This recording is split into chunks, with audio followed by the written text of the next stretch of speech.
Assalamualaikum warahmatullahi wabarakatuh. Perkenalkan, nama saya Nur Alisa dari kelas Perbankan Syariah 5A dengan NIM 21141102113. Pada video kali ini saya akan menjelaskan tentang visualisasi data, yaitu dimulai dari data stat atau plot. Oke, pertama nomor 1 Ctrl Enter, maka muncullah hasil dari data stat X77, kemudian hit, oke, kemudian lanjut ke view, kita balik ke diagram, lalu lanjut ke plot stat, Ctrl Enter, maka muncullah hasil dari diagram scatter plot. Oke, selanjutnya kita lanjut ke mendefinisikan rentang nilai pada sumbu X dan Y, X lim dan Y lim. Nomor 6, Ctrl Enter, maka muncullah scatter plotnya secara jauh lebih besar. Kemudian tambahkan garis regresi. Nomor 8, Ctrl Enter, dan scatter plot menunjukkan garis dari atas kiri turun ke kanan bawah. Hal ini menunjukkan bahwa scatter plot memiliki nilai yang negatif. Lanjut ke histogram, kepar, Ctrl Enter, set gambar menjadi 2 kolom, histogram frekuensi, Ctrl Enter lagi, oke, histogram income, lalu histate untuk memunculkan density sebelahnya. Lalu kita munculkan garisnya. Nah, setelah itu udah muncul, lanjut ke box plot. Par 1,2, show box plot, box plot lagi, input data, muncullah box plotnya dan kita inputkan datanya A dan B, lalu DT, muncullah data dari DT. View DT, lalu setelah itu lanjut ke box plot untuk waktu detik. Nah, muncullah di situ box plot dari waktu detik.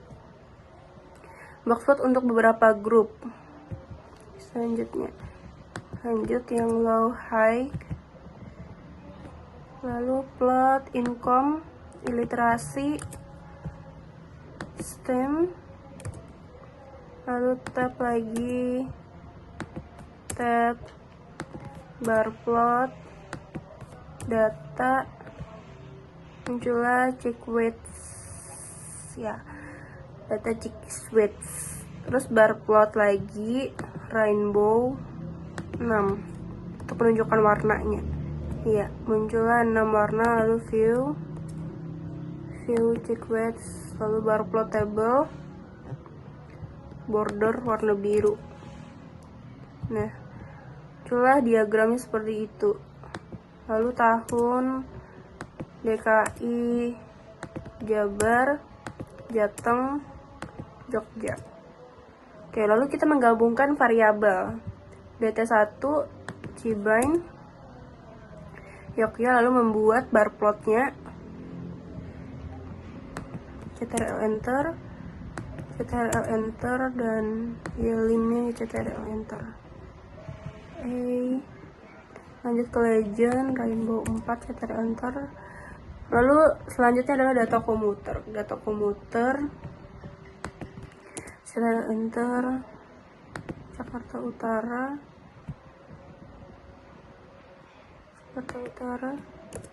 Enter. Nah, muncullah tulisan DKI, Jabar, Jateng.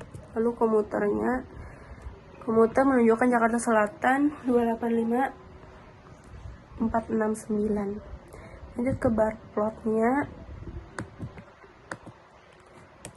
Ctrl Enter lagi, legend, Ctrl Enter, buat persentase provinsi ya, terus persen 23. Oke,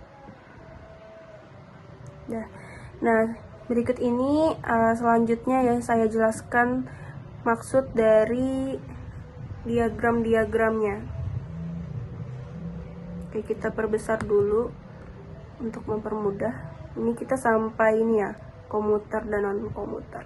Kita mulai dari scatter plot tadi untuk penjelasannya. Oke, selanjutnya kita jelaskan tentang scatter plotnya. Ini scatter plot ya. Terus kita lanjut nih. Bentar. Ini scatter plot. Ini sama ya. Ini versi HS grade, scatter plot HS grade, iliterasi. Ini bagian apa ya namanya?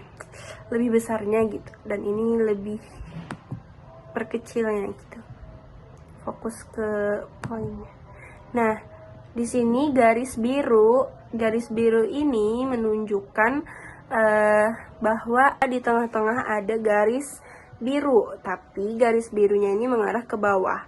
Nah, kalau misalkan garis dari kiri bawah ke kanan atas, itu artinya terdapat hubungan yang positif, hubungan linear yang positif antara variabel X dan Y.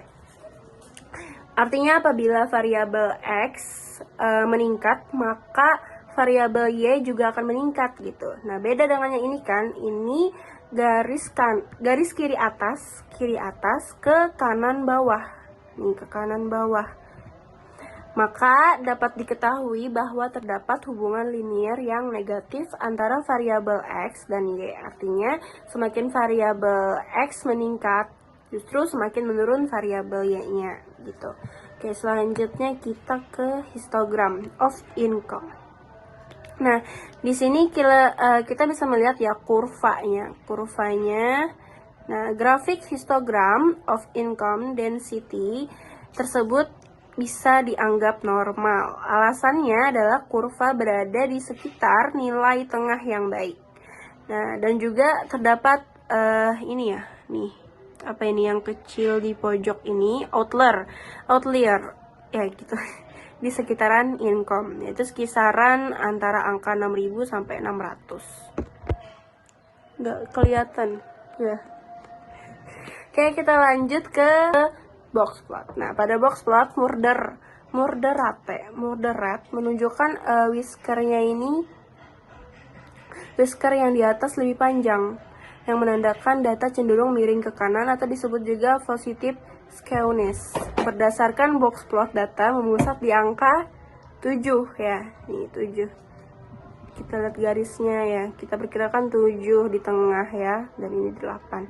Sedangkan Q1 nih dan Q3 nih, Q1 berada di angka 4 dan Q3 berada di 11. Oke, lanjut ke box plot yang kedua. Ini ya.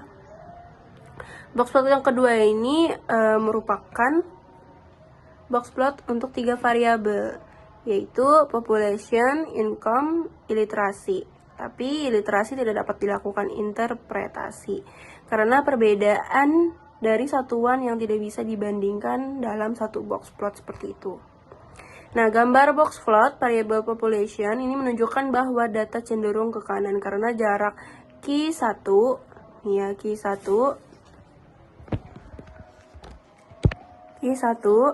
ini dan Q2 ini itu lebih pendek daripada Q2 ke Q3.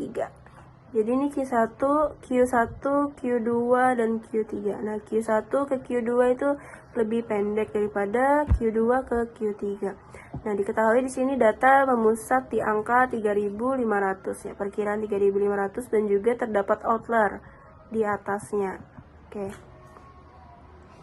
Maka data cenderung miring ke kanan atau disebut juga positive skewness. Nah, pada box plot income, ini variabel income menunjukkan bahwa whisker bawah lebih panjang dan terdapat outlier di atasnya.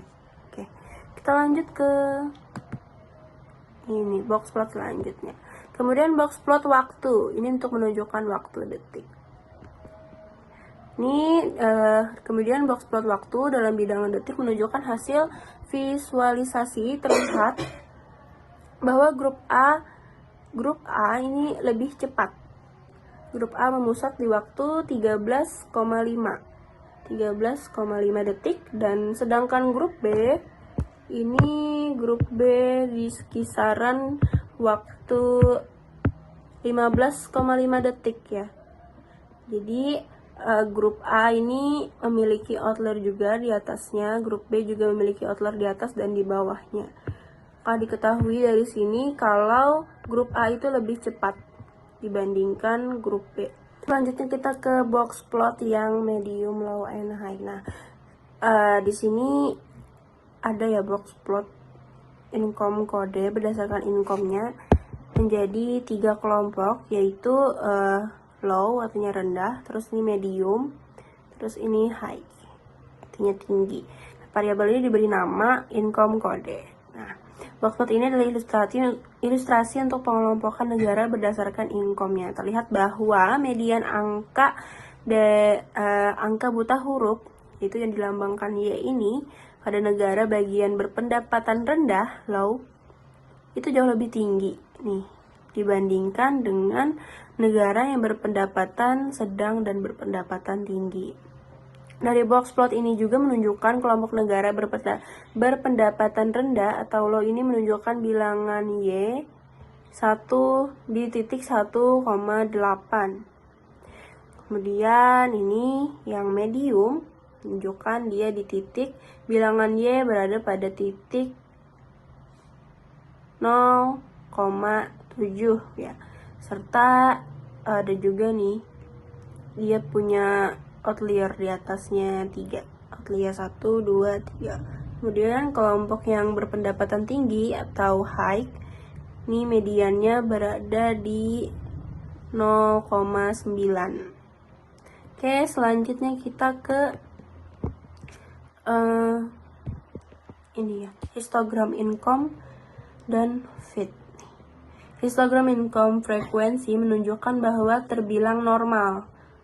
Ini normal ya, karena frekuensi low ini berada di titik 13, kemudian medium di titik 23 nih ya, kira-kira 23, kemudian frekuensi high di titik 14.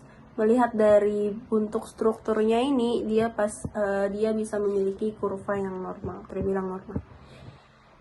Low, medium, dan high. Kemudian yang ini ya, histogram fit frekuensi ini menunjukkan bahwa Chassein di titik frekuensi 12, terus Horsebin di titik 10, kemudian Linseed di titik frekuensi 12, dan Midmeal di titik frekuensi 11, Soybean di titik 14 nih ya, dan Sunflower di titik 12. Oke, selanjutnya frekuensi Chassein Horsebin ini sama ya dengan yang sebelumnya, bedanya ini diarsir warna biru dan merah, dan ini Gini ratio. Nah, di sini, selain itu diagram batang sederhana di atas ini juga dapat menghasilkan diagram batang yang lebih kompleks, yang lebih lengkap. Sebagai ilustrasi digunakan data Gini ratio dan Provinsi DKI Jakarta, Jawa Barat, Yogyakarta tahun 2009 sampai 2013. Nah, terus ini ya, ini juga sama, masih Gini ratio. Kita dapat menggabungkan Gini ratio per tahun per provinsi seperti ini. Dan selanjutnya ini diagram batang di atas ini kurang tepat digunakan pada kasus Gini ratio. Akan tepat ketika nilainya merupakan komposit dari beberapa hal. Kita menggunakan data hasil survei komuter tahun 2014 ya, yang berisikan jumlah penduduk di DKI Jakarta yang berumur lebih dari 5 tahun yang melakukan kegiatan rutin di luar kota. Tempat tinggalnya penduduknya yang bukan komuter. Tuh. Nih. Ini Jakarta Selatan, Jakarta Pusat, dan juga Jakarta Selatan, Jakarta Pusat, dan juga Jakarta Utara. Ini komuter dan non-komuter. Oke. Selanjutnya non-komuternya. Secara umum juga terlihat grafik bahwa jumlah penduduk terbanyak adalah kota Jakarta ya. Jakarta Barat. Ini terlihat bahwa secara umum terlihat dari grafik bahwa jumlah penduduk terbanyak adalah Jakarta Timur. Ini Jakarta Timur, lalu diikuti oleh Jakarta Barat ya. Nah, jumlah penduduk yang melakukan kegiatan komuter di kantor, melakukan kegiatan komuter di kedua kota tersebut lebih banyak dibandingkan di kota-kota lainnya gitu. Oke. Selanjutnya adalah nih. Nah, kita dapat juga membandingkan persentase dari jumlah komuter dengan grafik secara umum yang terlihat presentasi penduduk komuter cukup seragam. Hanya Jakarta Utara terlihat lebih sedikit. Jakarta Utara lebih sedikit dibandingkan yang lainnya. Oke, sekian. Baiklah, sekian penjelasan dari saya. Semoga apa yang saya sampaikan ini dapat bermanfaat dan bisa dipahami. Untuk selanjutnya akan diteruskan oleh teman sekelompok saya, yaitu Dini Aryani. Baik, sebelumnya saya ucapkan terima kasih kepada rekan saya Nuralisa. Di sini saya Dini Aryani dengan NIM 211411015 akan melanjutkan penjelasan dari rekan saya. Masuk ke diagram PIE atau PIE chart. Di situ ada tentang high, low, dan medium. Lanjut ada quantile plot atau QQ plot. QQ plot itu digunakan untuk melihat apakah data mengikuti distribusi normal secara visual. Jika titik-titik berada pada garis, maka dapat disimpulkan bahwa data mengikuti distribusi normal. Untuk melakukan uji formalnya dapat digunakan uji Shapiro-Wilk, yang mana hipotesis nulnya atau H0 adalah data menyebar mengikuti distribusi normal. Baik dari gambar maupun dari uji Shapiro-Wilk, rumusnya P min value kurang lebih dari 0,05 dapat disimpulkan bahwa data terdistribusi mengikuti sebaran atau distribusi normal. Lanjut, ini adalah diagram normal QQ plot. Lalu ada diagram pencar atau scatter plot. Sebelumnya kita dapat menghasilkan diagram pencar antara dua variabel numerik. Jika kita memiliki lebih banyak variabel, maka kita dapat menggunakan fungsi pairs sebagai berikut. Ketik hashtag correlation plot hashtag 2, enter.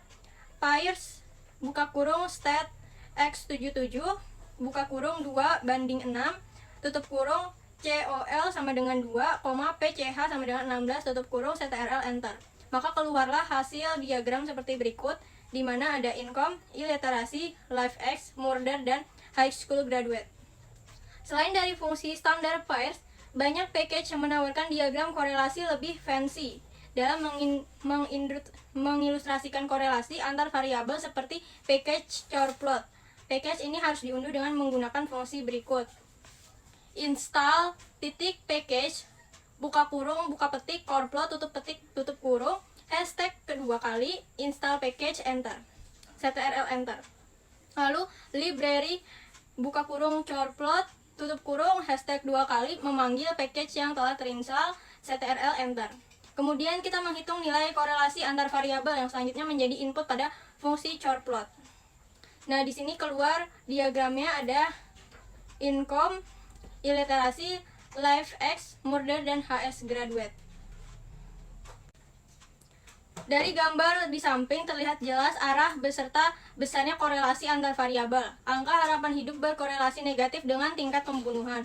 Demikian pula untuk angka buta huruf dengan jumlah lulusan SMA. Sedangkan angka buta huruf berkorelasi positif dengan tingkat pembunuhan. Yang perlu diperhatikan selain dari arah juga besarnya korelasi yang dapat dilihat dari legenda gradien di samping diagram dan juga dari lebarnya elips. Semakin lebar atau gemuk maka semakin kecil korelasi yang dimiliki.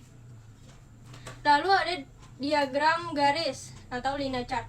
Nah, untuk mendapatkan diagram garis, kita dapat menggunakan fungsi plot, buka kurung tutup kurung, dan juga dengan fungsi lines, buka kurung tutup kurung. Perbedaannya adalah lines digunakan untuk menambahkan garis pada plot yang telah dibuat sebelumnya, sehingga fungsi ini harus dilakukan setelah terdapat plot.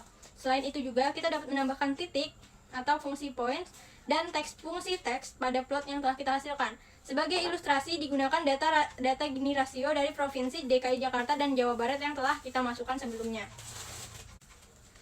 Nah, Gini rasio digunakan untuk mengukur tingkat ketimpangan pendapatan secara menyeluruh, di mana Gini rasio mendekati 0, mengindikasikan kemerataan sempurna, dan nilai 1 artinya ketimpangan sempurna. Terlihat pada gambar berikut, tingkat ketimpangan pendapatan di DKI Jakarta cenderung meningkat tiap tahunnya. Bisa kalian lihat, di tahun 2009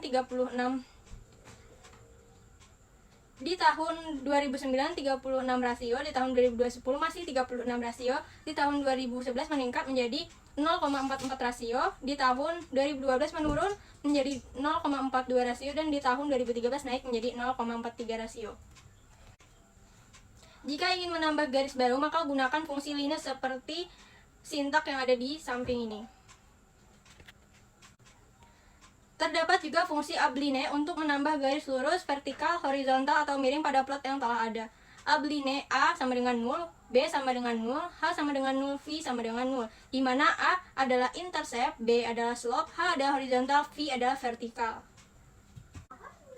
Mungkin itu saja penjelasan dari kami. Kurang lebihnya mohon maaf. Sekian, wassalamualaikum warahmatullahi wabarakatuh.